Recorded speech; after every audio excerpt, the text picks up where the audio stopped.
تعرف ہو،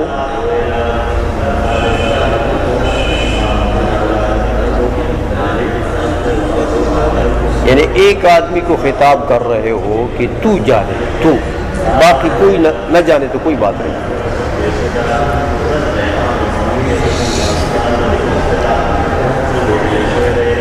باقی سارے الو بیٹھے ہو تو کوئی بات نہیں، تمہیں جاننا چاہیے.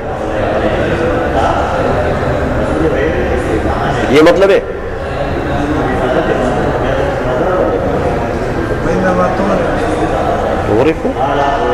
پھر بھی وہی بات ہوئی. مطلب یہ ہے کہ تو دوسرے کو پہچانوائے گا. تو ایک آدمی ہے نا، ہاں دوسرے کو معرفت دے دو. تعارف وہی بات ہوئی نا، پھر تو پرانی بات ہے. کتاب دیکھتے نہیں ہو، مطالعہ نہیں کرتے ہو، پیرانو لو پران شوئے.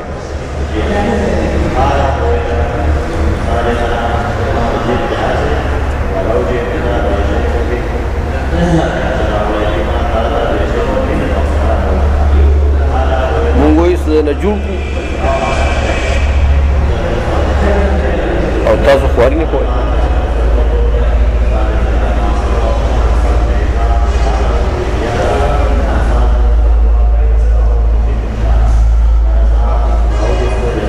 کیا ہے مختار یہ؟ ہاں وَإِنَّمَا تُعَرِّفُ. بس کرو، تم نے بھی بہادری کر دیے. سنی وَإِنَّمَا تُعْرَفُ أَحْكَامُ الشَّرْعِ. کوئی شیخہ کرا تب برا مطالعہ کا وہاں عبارت زان ل جوڑا ہوا صحیح اللہ سے خوش مکوا. چلو احکام الشرعی میم باندې سوائے ہاں ولی اضافت عامد دے کفو ورطا تو خود عامد تکو کو چاہے سمجھے.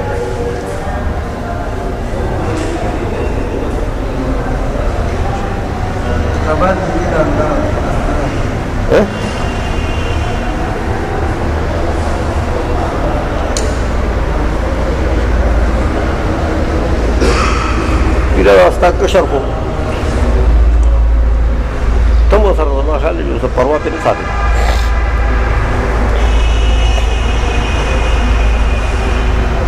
سر سفاری کا ہوگا نا.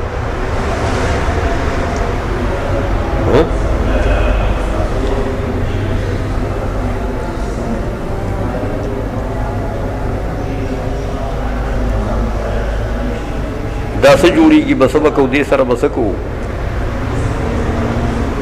احکام الشرعی مشرعی مشرعی کیا چیز ہے؟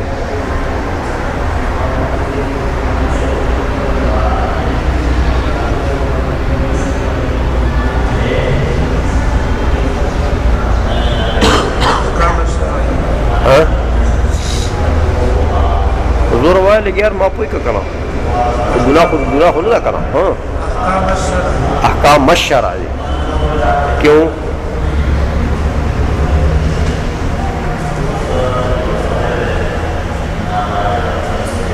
نسب کیوں ہے؟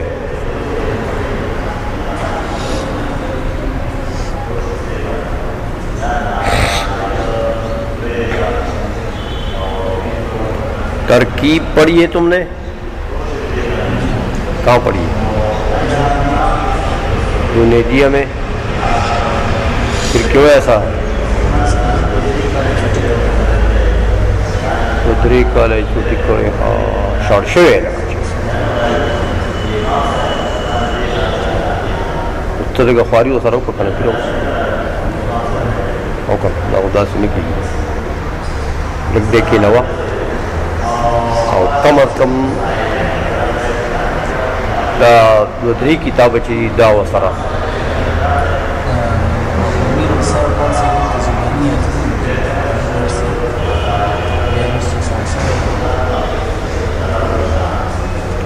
روز بیا بلګه خواري غواړي کنه دا به لوګونه ریګمال بلګول غواړي چې غزن موږ شي نو خواري سره وکړه او دا کتابونو کې کېنوا او دا مطالعه وسره کوا په دې باندې عبارت وایا او د سیغو ته پوسټ کوا د اعراب ته پوسټ کوا نو خواري سره وکړه ضرور ده کنه ګوره پکاري کې بده چې دې مولا شي سبا ستا ملاته وي او کنه اته دې دا څه هم پاتې ستا ملاته ولې بیا نو که سره لږه خواري وکړه دا خو په تا باندې خاص حق دی تا خو ماته وي زه به اجرا کوم د نور طالبانو سره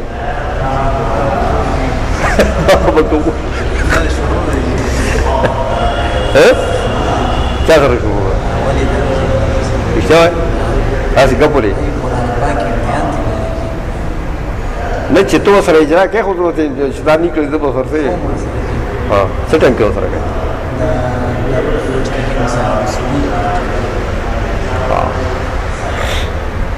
ده سره هم لګا ټایم دله مو ورکړه خپیره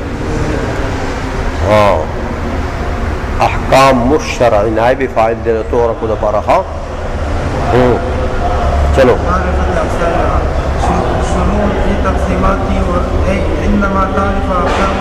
بیا دې تعریف ووایي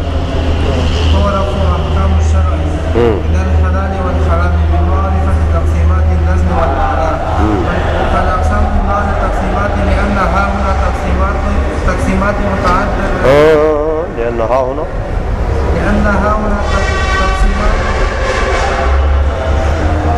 هنا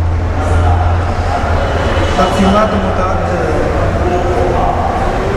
دا تقسيمات طول دا غير منصرف چې تنوین بن راځي غیر منصرف تنوین نه راځي کنه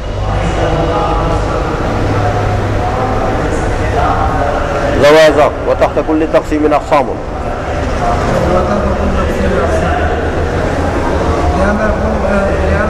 لأن الذي ملا يا رب طيب الأمين وعبر لا أن الكل أقسام متباينة من أشياء بل تجتمع أقسام تقسيم مع أقسام تقسيم آخر وإنما قال أقسام مها ولم يقل وإنما قال أقسام مها ترکی نظر لگاو کا چشمی دے نظر کما چشمی در کما وإنما قال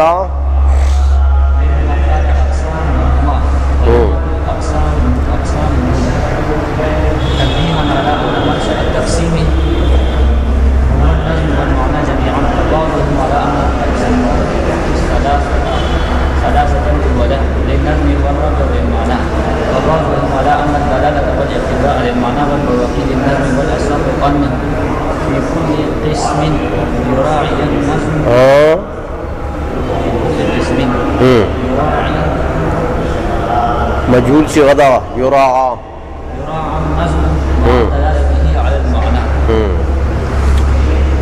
اچھا اب یہ ماتن نے یہ فرما دیا کہ وَإِنَّمَا تُعْرَفُ أَحْكَامُ الشَّرْعِ بِمَعْرِفَةِ أَقْسَامِهِمَا.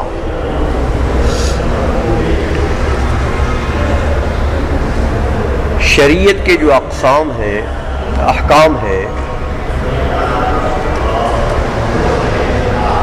ان کی معرفت موقوف ہے کس پر؟ نظم اور معنی کے اقسام کی معرفت پر. شریعت کے احکام کی معرفت موقوف ہے کس پر؟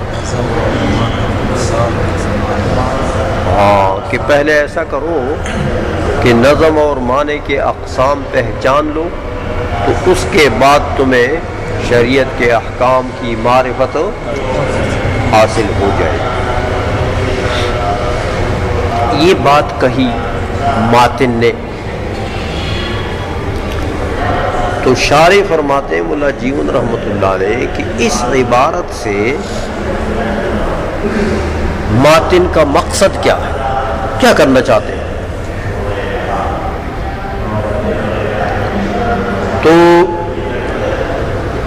فرماتے ہیں کہ شروع فی تقسیماتہ، دیکھو ابھی تک تو انہوں نے قرآن عظیم کی تعریف کر دی، پھر یہ بتا دیا کہ قرآن نام ہے نظم و معنی دونوں کا، نظم و معنی دونوں کا۔ اب کیا کرنا چاہتے ہیں؟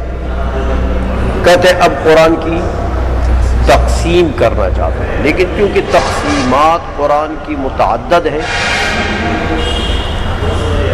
یہاں کئی تقسیمیں ہوں گی، سمجھائیے، تو اس لیے فرمائے یہاں سے یہ شروع فی تقسیمات ہی، قرآن کی تقسیمات میں ابھی شروع ہو رہے ہیں۔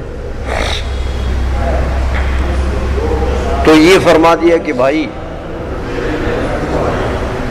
احکام الشرع جو ہے ان کی معرفت موقوف ہے تقسیمات، دونوں کی تقسیمات پر، نظم و معنی کی تقسیمات پر۔ اب یہ احکام الشرع،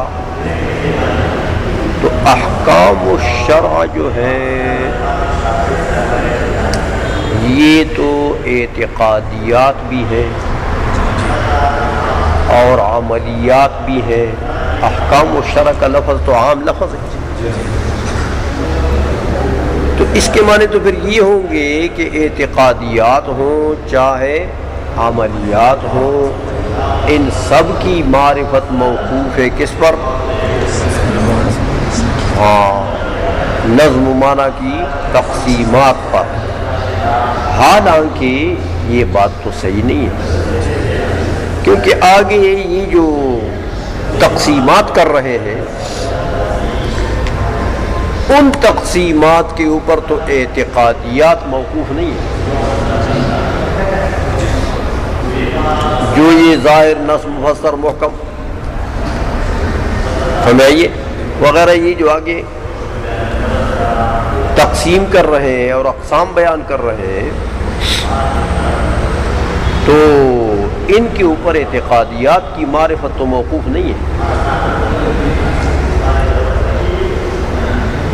اس کا جواب دے رہے ہیں، یہ ایسے تفسیر کر رہے ہیں، تفسیر اس مقصد کے لیے کر رہے ہیں کہ یہ سوال ہوتا ہے یہاں پر، ہاں تو تفسیر کر رہے ہیں کہ انما تعرف احکام الشرع من الحلال والحرام، یہاں پر احکام الشرع کا بیان ہے، من بیان یہ آیا، ہاں تو کہتے ہیں کہ احکام الشرع سے یہاں کون مراد ہے؟ حلال و حرام، یعنی احکام فرعیہ، احکام ہاں، تو اعتقادیات تو مراد ہی نہیں ہے ہماری۔ ہم ماتن نے یہ کہا کہ بھئی احکام فرعیہ کی معرفت جو ہے یہ موقوف ہے کس پر؟ نظم و معنی کی تقسیمات پر، یہ کہنا چاہتے ہیں، تو بات تو صحیح ہے، ان کی معرفت تو موقوف ہے نا اس کے اوپر۔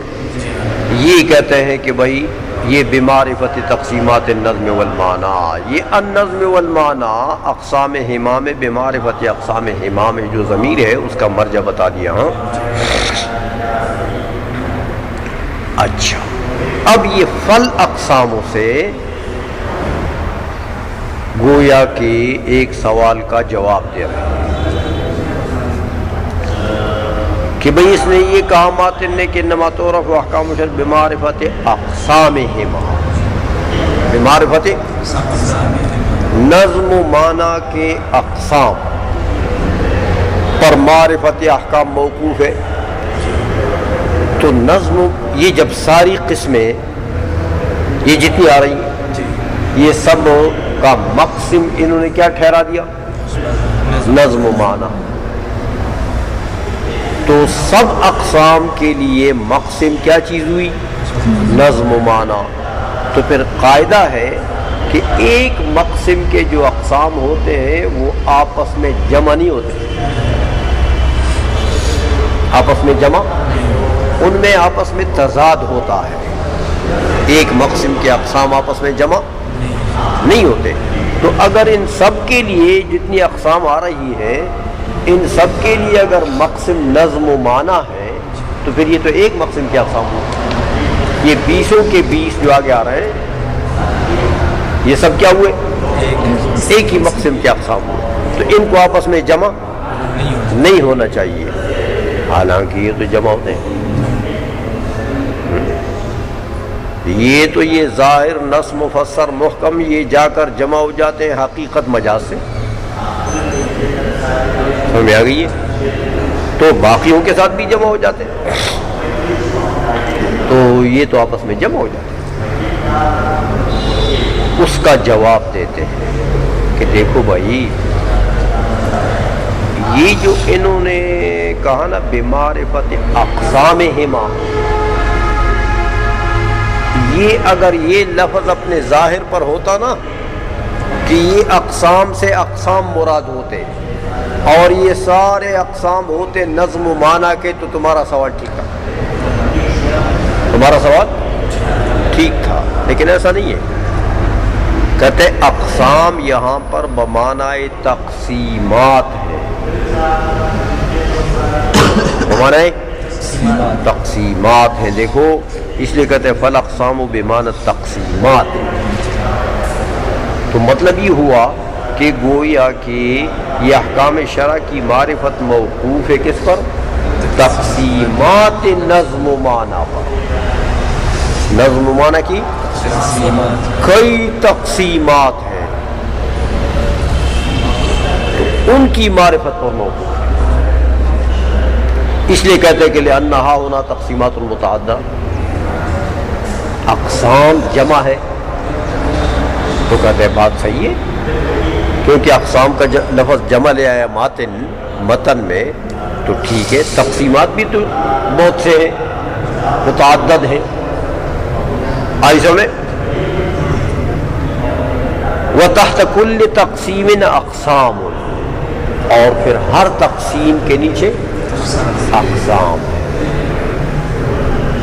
تو بھائی یہ تو پھر یہ جو 20 قسمیں ہو رہی ہیں یہ متعدد تقسیموں کے اقسام ہیں. تو دیکھو ایک تقسیم کے اقسام آپس میں جمع نہیں ہوتے، ان میں تضاد ہوتا ہے. لیکن کئی تقسیموں کے اقسام تو آپس میں جمع ہو سکتے ہیں. سمجھ میں آ گئی ہے؟ اس لیے اگر یہ آپس میں جمع ہوتے ہیں، آپ کہتے ہیں ظاہر نص مفسر محکم کبھی حقیقت مجاز کے ساتھ کبھی دوسروں کے ساتھ جمع ہو جاتا ہے، تو ہم کہتے ہیں ٹھیک ہے جمع ہو جائے تو کیا بات ہے، کیونکہ یہ ظاہر نص مفسر محکم یہ اور تقسیم ہے، حقیقت مجاز اور تقسیم ہے وغیرہ. تو مطلب یہ ہے، اس لیے فرماتے ہیں کہ وتحت کل تقسیم اقسام، ہر تقسیم کے نیچے بہت سے اقسام ہیں. تو ایک تقسیم کے اقسام جمع نہیں ہوتے، کئی تقسیمات کے اقسام تو ہو سکتے ہیں. اس لیے فرماتے ہیں کہ لا، یہ معنی مراد نہیں ہے کہ ان الکل اقسام متباینۃ بنفسھا، ہاں کہ یہ سارے کے سارے اقسام متباینہ ہیں اور بس یہ آپس میں جمع نہیں ہوں گے. یہ 20 قسمیں جو آ رہی ہیں مختلف تقسیمات کی قسمیں ہیں، تو تم کہو کہ بھئی یہ سب متباین ہیں اور آپس میں جمع نہیں ہوں گے. نہیں، یہ مراد نہیں. ایک تقسیم کی جو 4 قسمیں ہیں وہ آپس میں جمع نہیں ہیں، وہ دوسرے اقسام کے ساتھ ہو سکتی ہے. بل تجتمع اقسام تقسیم مع اقسام تقسیم آخرا، بلکہ ایک تقسیم کے اقسام تو دوسری تقسیم کے اقسام کے ساتھ جمع ہو سکتے ہیں. آئی سمجھ میں؟ اب ایک اور سوال کا جواب دیتے ہیں. کہتے اقسام سے تو متن میں جو اقسام کا لفظ ہے وہاں تو تم نے مراد دیا اس سے کیا؟ تقسیمات. اور وہ اقسام کی اضافت ہے کس کی طرف؟ نظم و معنی ہما کی طرف، ہما کی طرف. تو بھائی پہلے تعریف ہو گئی ہے کس کی؟ قرآن کی. پھر تم نے کہا کہ قرآن عبارت ہے کس سے؟ نظم و معنی کے مجموعے سے. تو قرآن تو ایک قرآن ہے نا. تو ایک قرآن کی تعریف بھی ہو گئی, ایک قرآن کی حقیقت بھی تم نے ہم کو بتا دی. تو اس ایک قرآن کی بات ہو رہی ہے نا. تو یہاں اقسام ہما, یہاں تو اقسام ہو کہنا چاہیے. سمجھ آ گئی ہے؟ اسی ایک قرآن کی طرف ضمیر راجع ہو جاتا. تو کلام جو ہے وہ بالکل صحیح چلا آ رہا تھا. تو یہ اقسام ہما کیوں کہہ دیا؟ اس کا جواب دیتے ہیں کہ انما قال اقسامہما ولم یقل اقسامہ. اقسامہ نہیں کہا, اقسامہما. کیوں؟ کہتے بھائی اس بات پر تنبیہ کرنے کے لیے کہ دیکھو یہ جو تقسیمات ہیں,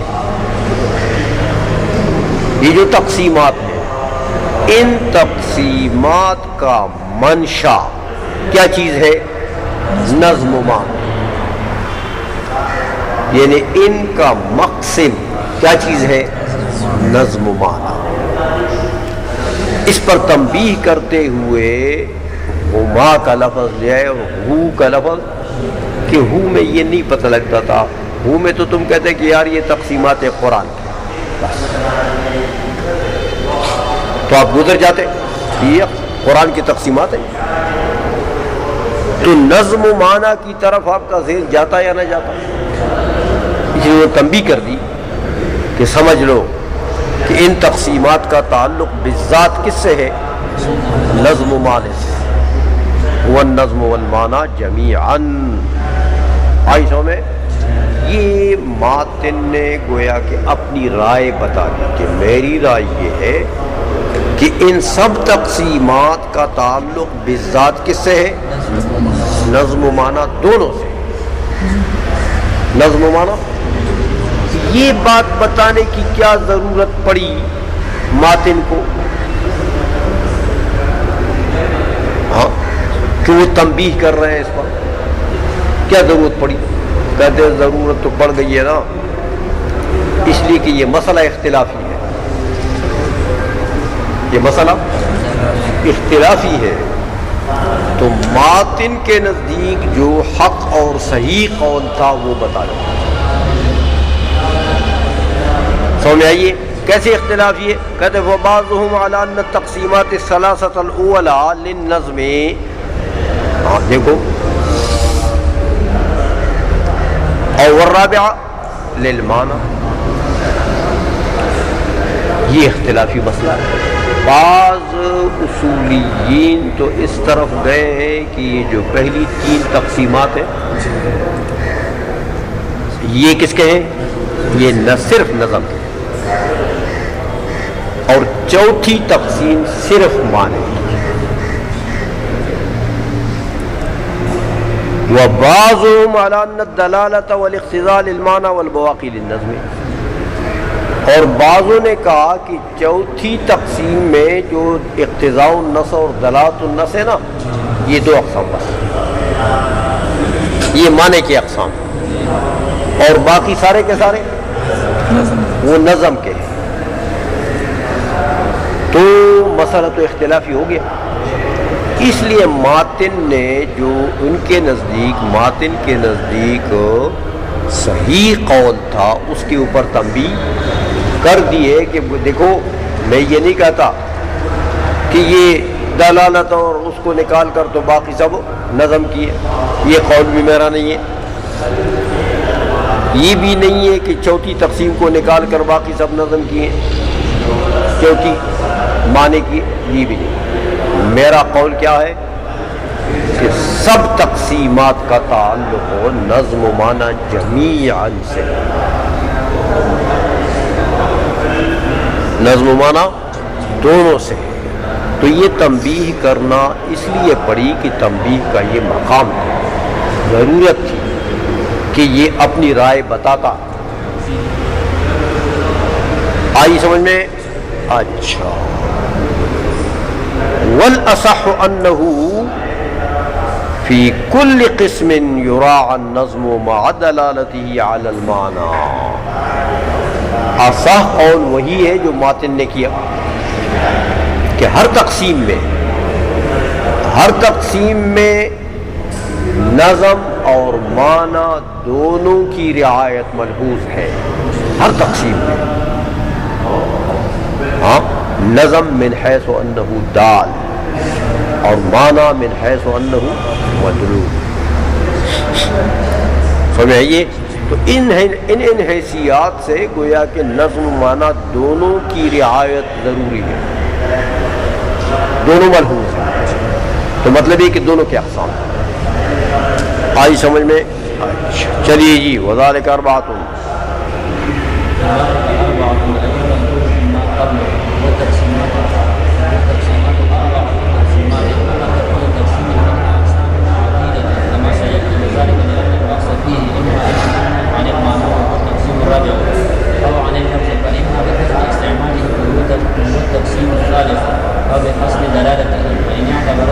فإن اعتبر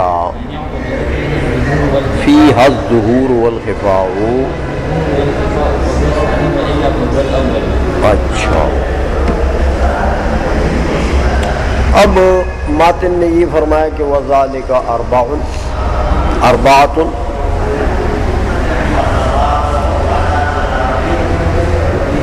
کہتے ہیں بھائی وذالک اربعۃ، یہ کیا بول رہا ہے؟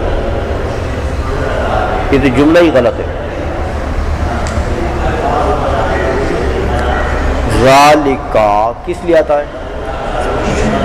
مفرد کے لیے، مفرد بعید کے لیے،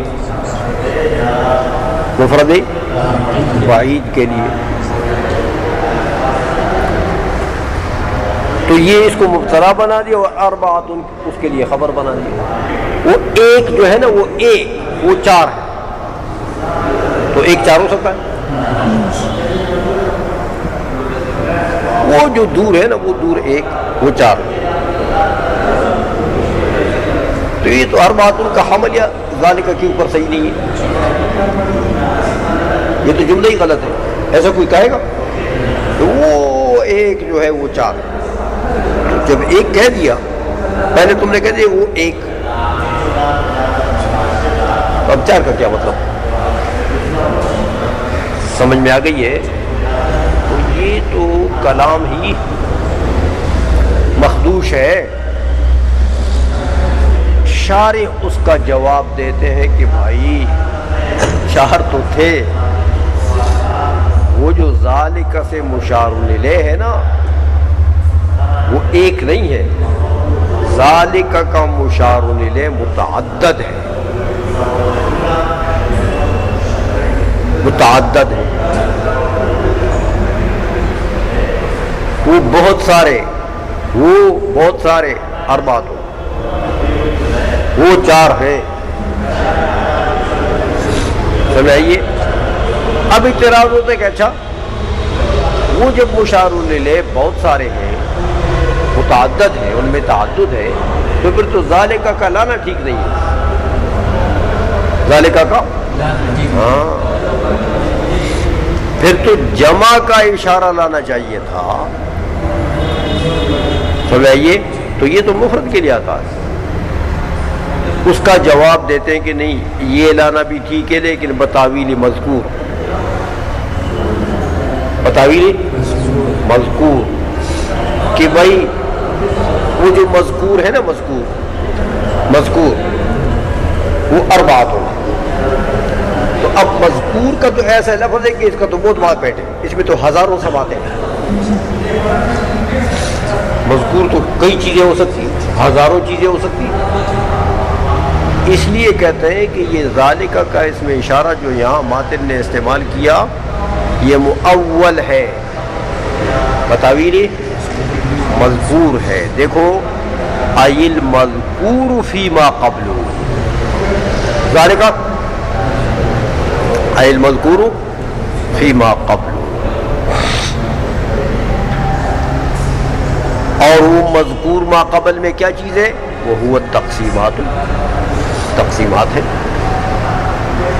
تو جب وہ تقسیمات ہیں تو مطلب ماتن کا یہ ہوا کہ وذالک وہ مذکور تقسیمات جو ہیں نا وہ کیا ہیں؟ اربعۃ، وہ چار.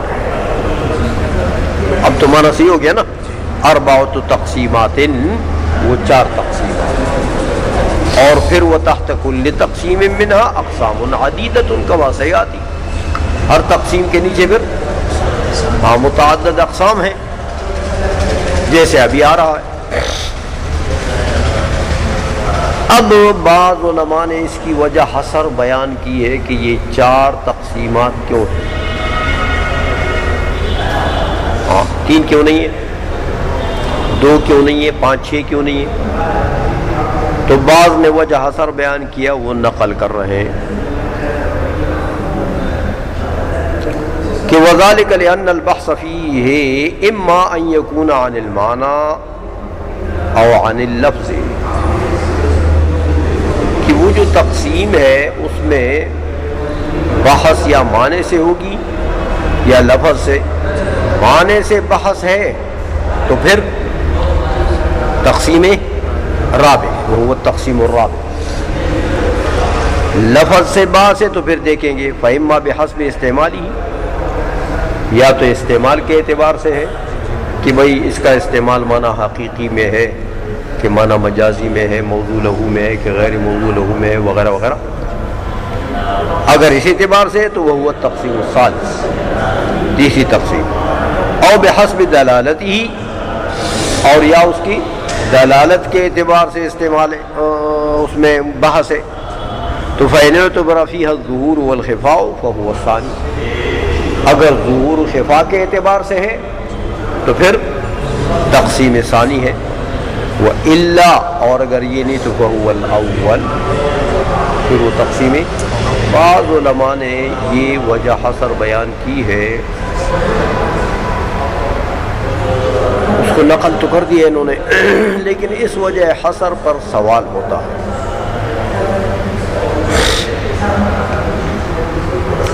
سوال یہ ہوتا ہے کہ ابھی تم نے متن میں ماتن نے کیا کہا کہ بمعرفت اقسامہما، اقسام سے مراد تم نے تقسیمات لے لی کہ بمعرفت تقسیماتہما.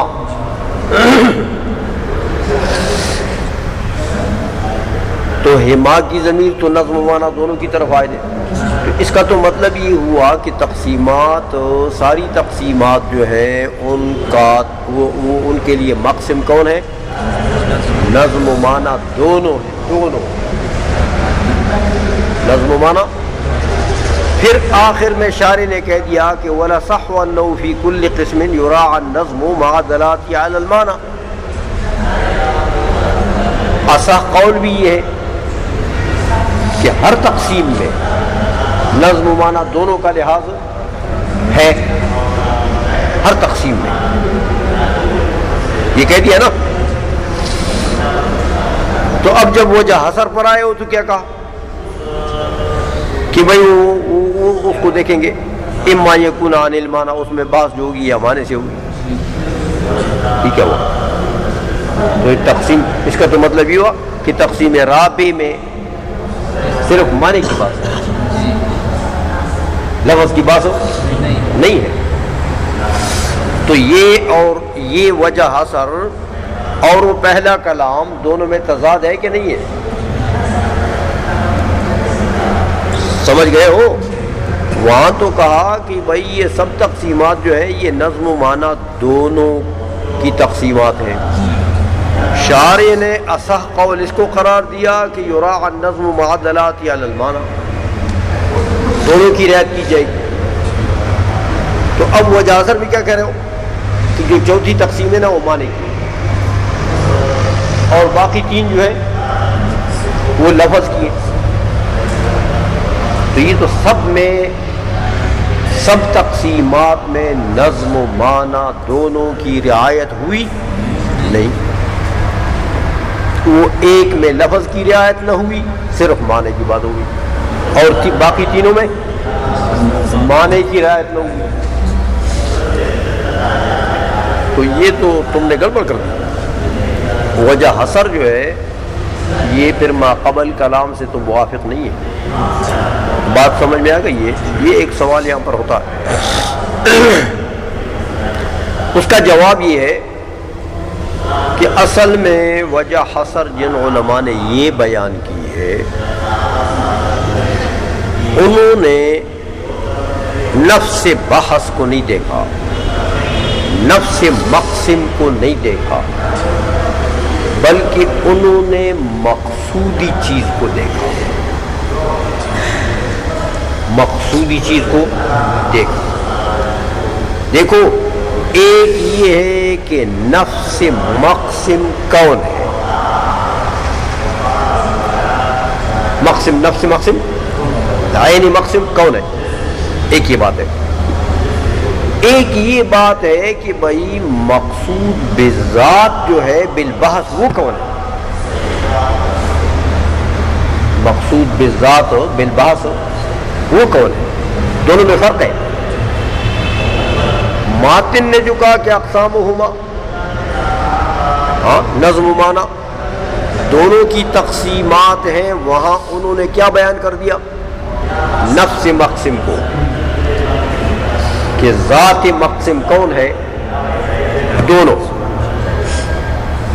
وجہ حسر والے نے جو کہا کہ بھئی وہ معنی کہا ہے چوتھا جو ہے چوتھی تقسیم اور یہ باقی لفظ کے، تو انہوں نے مقسم نہیں بتایا، ذات مقسم کا لحاظ نہیں رکھا. انہوں نے کس کا لحاظ رکھا؟ مقصود بالبحث کون ہے. اس لیے دیکھو وذالک لأن البحث فی، وجہ اثر بیان کرنے والا کیا کہہ رہے ہیں؟ لأن البحث فی، کہ مقصود بالبحث کون ہوگا، یا معنی ہوگا یا لفظ. تو انہوں نے یہاں پر وجہ حسر نے مقصود بالبحث بتایا ہے، مقسم نہیں بتایا. سمجھ میں آ گئی ہے؟ اس لیے وجہ حسر ما قبل کلام کے ساتھ تضاد نہیں رکھتا ہے، بلکہ ٹھیک ہے. ہو گیا؟